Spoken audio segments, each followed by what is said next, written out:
Hello, class of 2024. Welcome. Morning, Madam Kimanzi, and how are you? I am fine, thank you.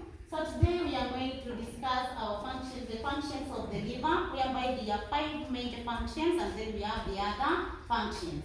And as we agreed that we are going to do it in group work, so I call the first group so that it can take us through the examination and then now we see if it is correct. So if you come here, you explain for us what is the examination, you give us the definition, and also you tell us the importance of the examination, and again also want to see what the equation that summarizes the process of what? The examination. So the first group, it is Alice, Truth, and Jerusha.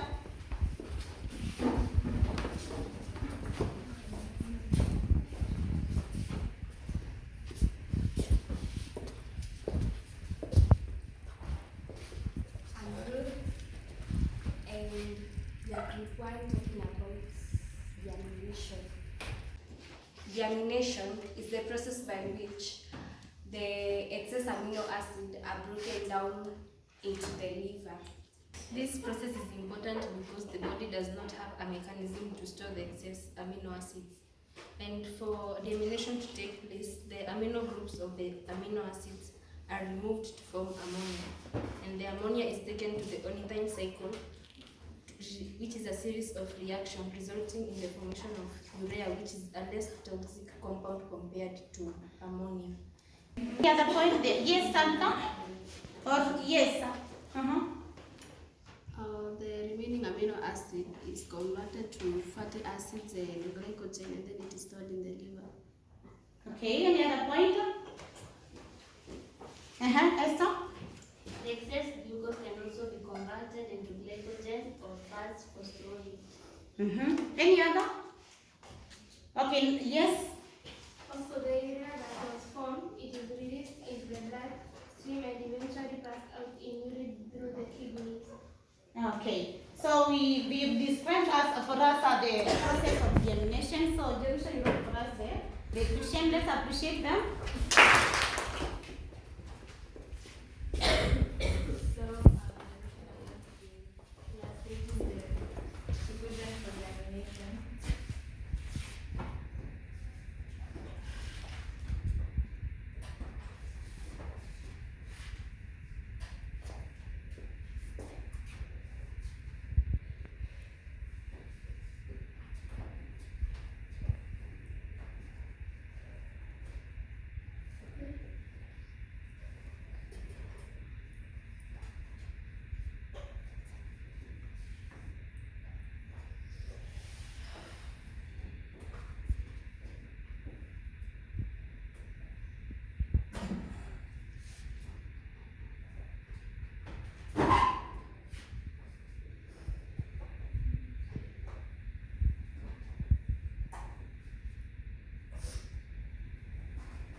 Excuse me, before continuing, I have a question. What is the name of the enzyme that catalyzes the amino groups to form urea? We said which enzyme is there? The originase. That is the one I want to go through it. So that now I can briefly give everything that has been omitted. Since how? Yes. So don't worry about that. Yes. And you could have asked that one through this video. I have explained. I want us to go through it so that now you can correct or you can add the points that have not been said. And we say that the definition of germination it is a process through which excess amino acids are converted to water. This is you to answer. Yes. We say that germination it is a process in which excess amino acids are broken down in the liver. The the excess amino acids, they are broken down in the water, in the liver. Then the question is, why are they being broken down? Why can't the body store them? And then that one takes us to the importance of water, importance of deamination. Remember now we talk about water. We say that it is important because the body does not have a mechanism of storing the excess amino acid. So that is the reason why the body carries out water, deamination, because the body does not have a mechanism of storing the excess amino acid. Now, after you tell us now about the importance, you continue now explaining about what will happen. They will be converted to water, and the product that we will have, where will they be taken to? And that is now where we came to talk about the water. When we have the amino group, it is done water. It is the one that is usually converted, and an amino group, it is removed. Are we together on that? Yes. Amino group, it is removed. Now, after we remove this amino group, the question is, where is it taken to? What happens to that amino group? Somebody to volunteer to tell us what happens to that amino group. Remember, you are converting excess amino acid, so because the body does not have a mechanism of storing it. So after we remove amino group, where will the amino group be taken? Listen, what will happen? Yes, Terry? The amino group is removed to form ammonia. The amino group that we have here, it is removed to form ammonia. Are we getting that? So that ammonia that we have, the body cannot also store it. Are we getting that? So there is an importance of we continue converting that ammonia to a less harmful substance, because ammonia, we say it is water, toxic. So where will the ammonia be taken to? And it will be converted to water. Remember, we have started with water. We have the amino acids, then we have the amino groups, then we have ammonia.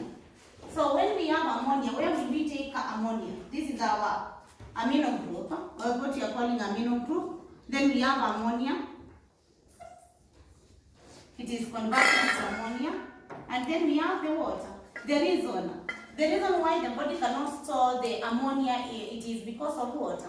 Ammonia, it is a toxic substance. So it has to be converted into a less harmful substance. So it will be converted to water. Who will tell us it will be converted to water? Yes, Zamzam? It will be taken to the enzyme cycle and be converted to urea, which is less toxic. So this ammonia, it is taken to another series of reaction we are calling the water, the enzyme cycle. And now this enzyme cycle, it does not just take place on its own. It takes place in presence of an enzyme. An enzyme known as? Yes, sir? Yes? The originate enzyme. So it does not take place on its own. It takes place through a water. There is an enzyme that is there that is known as originate enzyme. And this enzyme, it will catalyze this conversion of ammonia. And this ammonia is converted to what? We are converting ammonia to what? Yes, Ruth?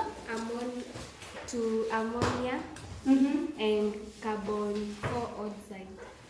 Ammonia will be converted to what? Remember, we already have ammonia. When it is taken to the enzyme cycle, it will be converted to what? To urea and water. To urea and water. So here we will convert ammonia to urea and water. Are we getting the point? Yes. And now there is a reason, there is a question there. Why are we converting ammonia to urea? Why are we converting ammonia to urea? Yes, Esther? This is because urea is less toxic than ammonia. Because urea is less toxic than ammonia. And now there is a question. How will we convert this ammonia to urea? Do we mix it with something? How do we convert this ammonia to urea? When do we have carbon dioxide coming in? When do we have carbon dioxide coming in?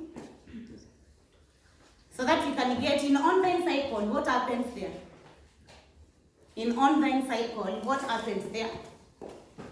Let us take our notes. You tell me what happens in the enzyme cycle. What happens in enzyme cycle?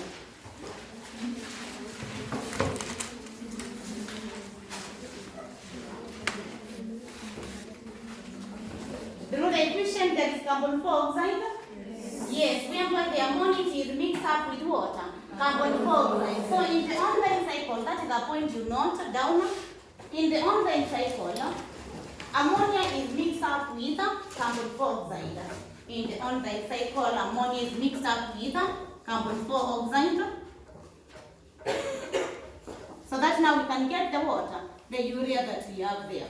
In the online cycle, ammonia is mixed up with carbon dioxide to release urea.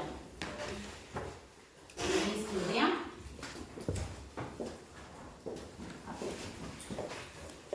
Now the next part it is now that we have urea. Where will this urea be taken to? And this urea now, the body is able to eliminate urea. And it eliminates urea in two ways. Whenever we have said this urea is eliminated through which organ?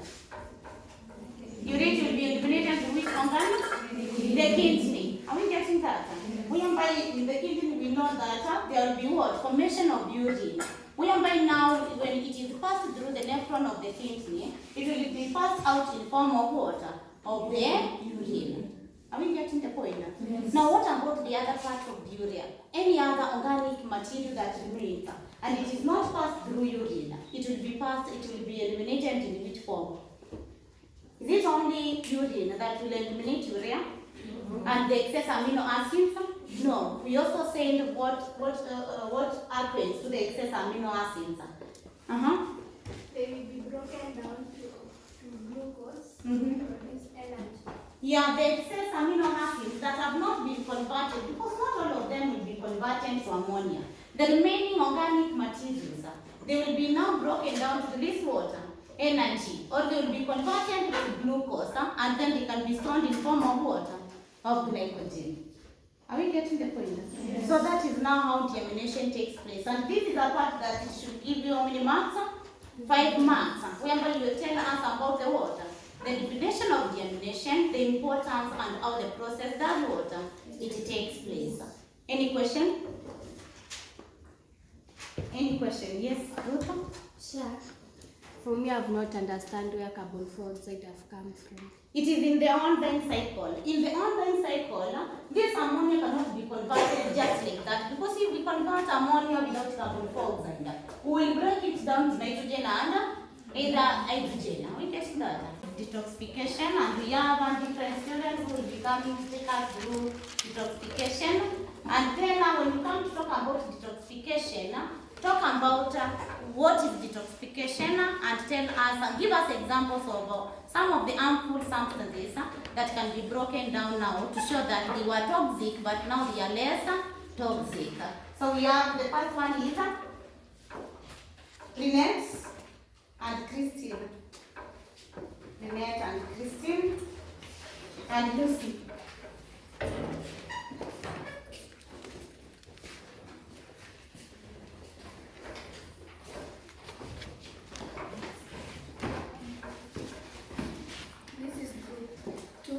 And we are presenting on detoxification. I'm Lynette. And I'm Love.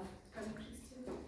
Hi, detoxification is the process in which the liver converts the harmful substances into harmless, and then it eliminates them in a toxic form. Now, the liver, it is some of the mechanism in the liver, they release toxic substances that the liver has to convert them into non-toxic, because when they left to accumulate in the liver, they become more toxic and may destroy the cells. So even the liver is not just the chemical processes that take place in the liver, but the liver also can receive harmful substances through taking food which has drugs or some drinks that have drugs. So when the liver converts the harmful substances to less harmful, whereby it's take do the processes of oxidation and combination of substances and even reduction. So e.g. the hydrogen peroxide is converted to, which is which is produced during by the respiring cells, which it is converted to less harmful by the catalase enzymes, whereby it is broken down to water and oxygen. So you read the question, which example are you taking? Hydrogen peroxide. Yes, to show us how it is a harmful. Hydrogen peroxide is a very harmful substance. So it will be converted to water to less harmful substance. Yes. Right arm here.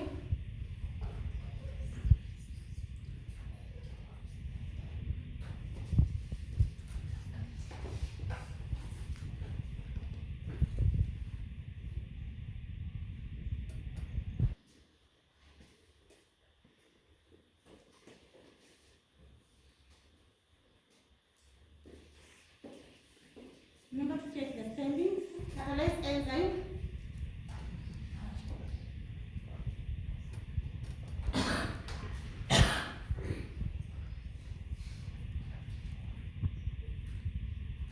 Catalase, does it have a letter Y? No. It is just water. Yes. Yes.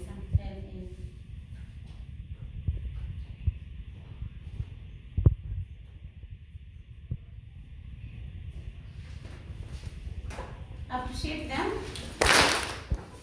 Okay, so that is now the specification, and they have seen everything, or everything that we can learn. It is very clearly explained. Whereby detoxification is simply that conversion of water, more harmful substances, to less harmful substances. Are we getting that? Yes. And then we have said that the liver can carry out detoxification through processes that are three. Have they mentioned the processes? Yes. Whereby we have said it can convert less harmful substances through which one process? Oxidation. Yeah, oxidation, then Reduction. we saw reduction. Then the last one is what?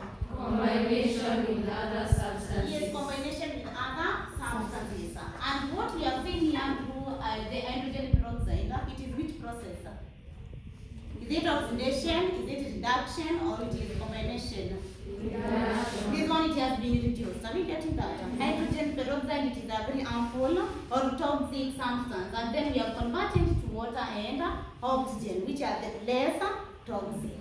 So now we are through with the detoxification. The other process, it is water. Thermoregulation. Thermoregulation. Who is taking us through thermoregulation? We have Zamzam and Lucy. Zamzam and Lucy, thermoregulation. Okay, so we are we are presenting about thermoregulation. I'm Lucy. I'm Zam. So the liver carries out many metabolic activities, whereby some are endothermic and others are exothermic. Endothermic activities, they absorb heat energy when they take place, therefore they decrease the body temperature. Exothermic activities, they release heat energy when they take place, therefore they increase the body temperature.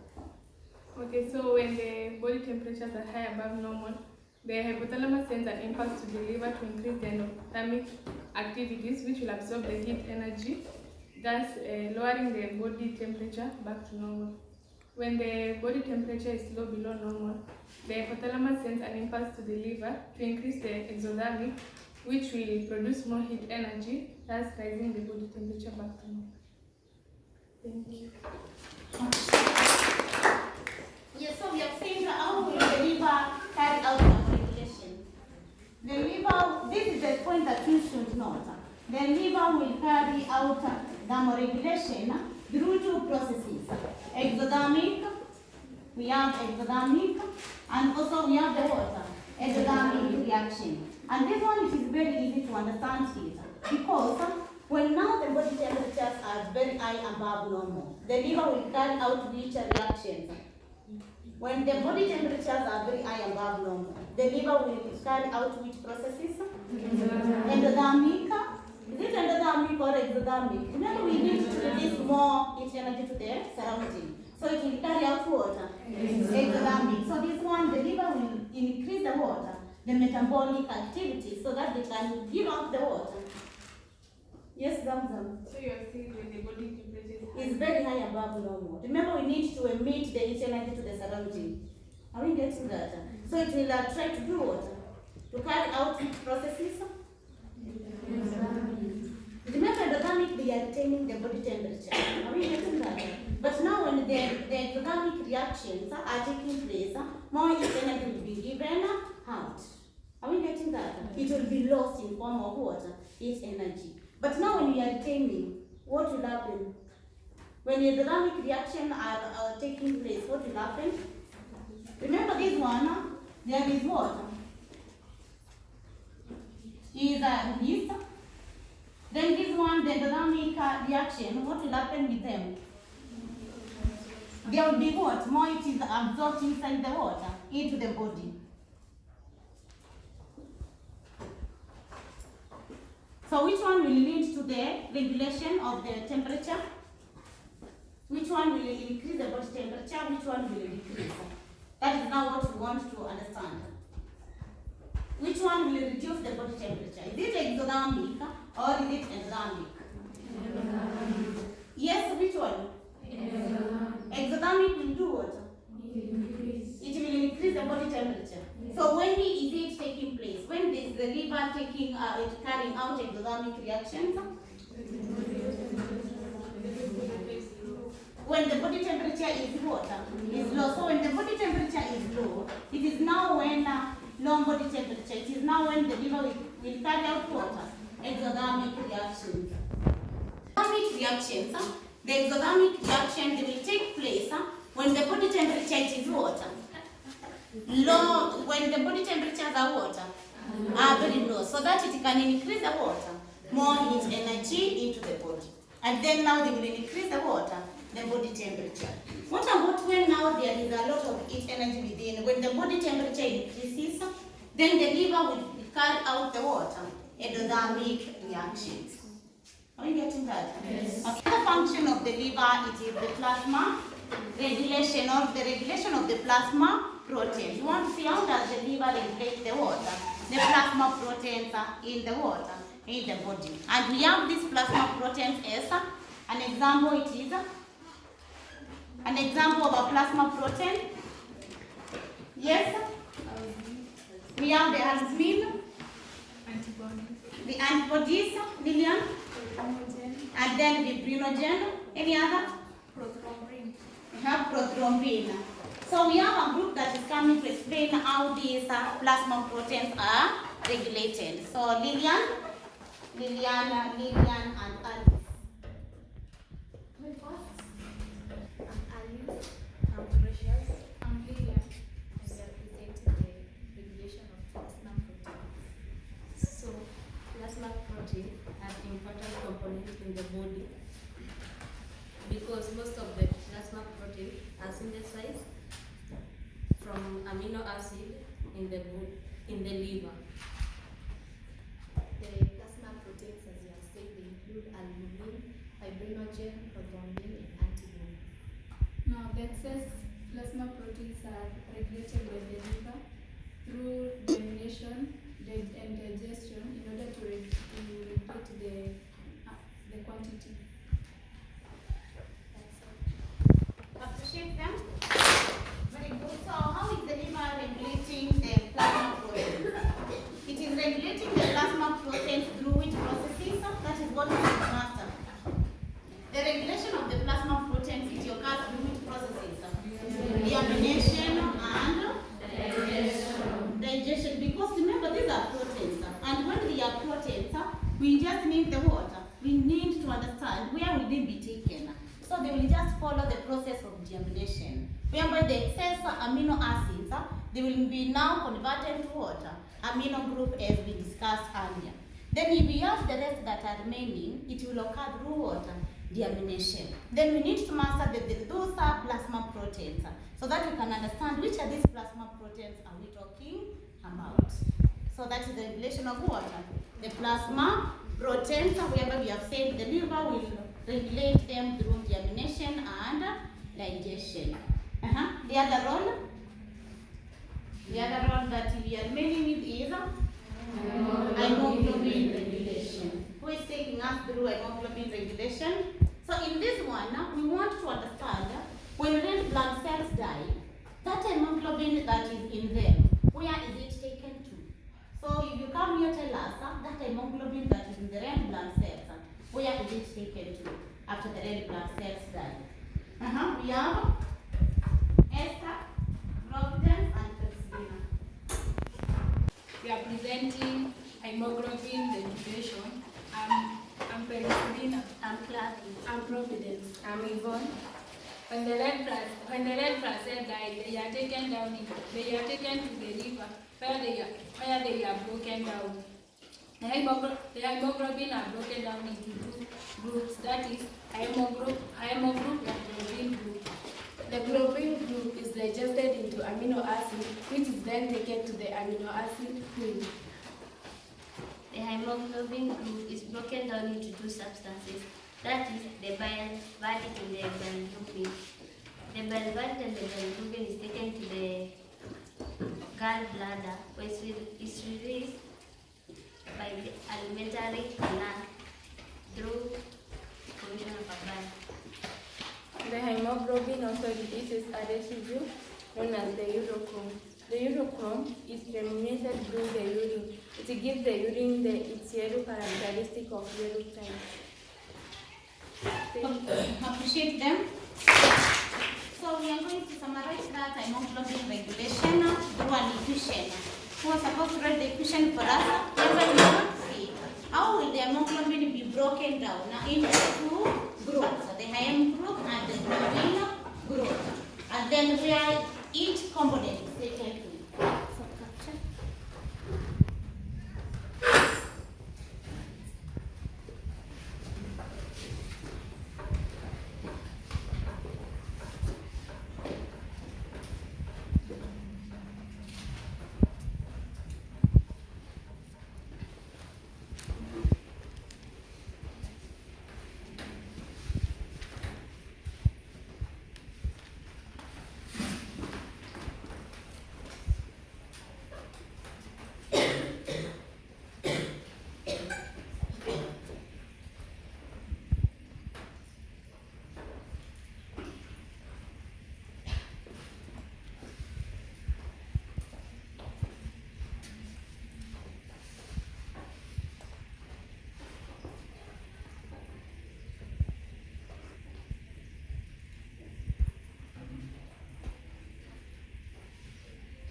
So very good, appreciate that. So simply what we have here is the water. What we have is just a summary of what we have discussed. We have saying the hemoglobin will be broken down into two groups, a M group and the globin group. Then the globin group, it is now eliminated through water. Digestion, whereby it will be converted to amino acids that will be eliminated through water, deamination. Are we getting the point? Yes. Then we have the hem group that will be converted into biliverdin and the bilirubin. These two, they will be taken to the water. They will be taken to where? The biliverdin and the bilirubin? The gallbladder, where they will combine with the water, with the bile juice, and then they will be excreted together with the fecal materials. Are we getting the point? Mm-hmm. Then we have the urochrome. Now the urochrome, it is the water. The urochrome, it is the residue that remains. When now the urochrome remains, it will be now eliminated through the water, the urine. Okay, so we got the last function of the liver, that is the water. The blood sugar regulation. So we have the last group, that is Ferry, Purity, and Zuena. Then we have also we have Vivian.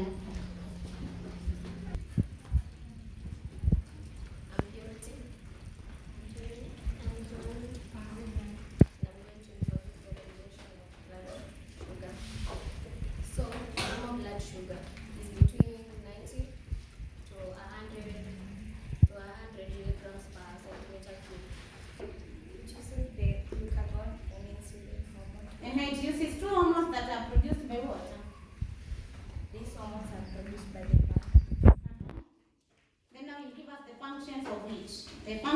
insulin and the functions of glucagon. So when is the insulin produced? When is insulin produced is when?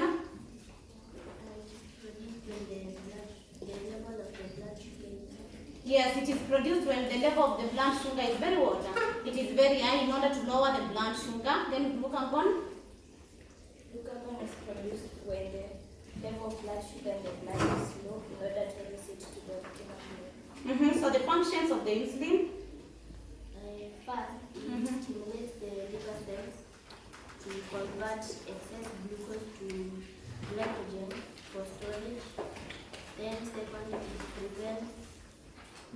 it prevents conversion of glycogen to glucose. Then it increases oxidation of glucose to release energy. Then it converts excess glucose into fat. Any point that she has omitted? No. So we go to the next hormone, which is glucagon. What are the functions of glucagon is giving us? Glucagon hormone is produced when the level of blood sugar in the blood is low to raise it to optimum level by initiating some activities in the liver. It reduces oxidation of glucose to glycogen. It also converts fats into glucose to make it more available. It also converts the stored glycogen that was stored in the liver into glucose and prevents conversion of glucose to glycogen to ensure that the level of blood sugar is at optimum.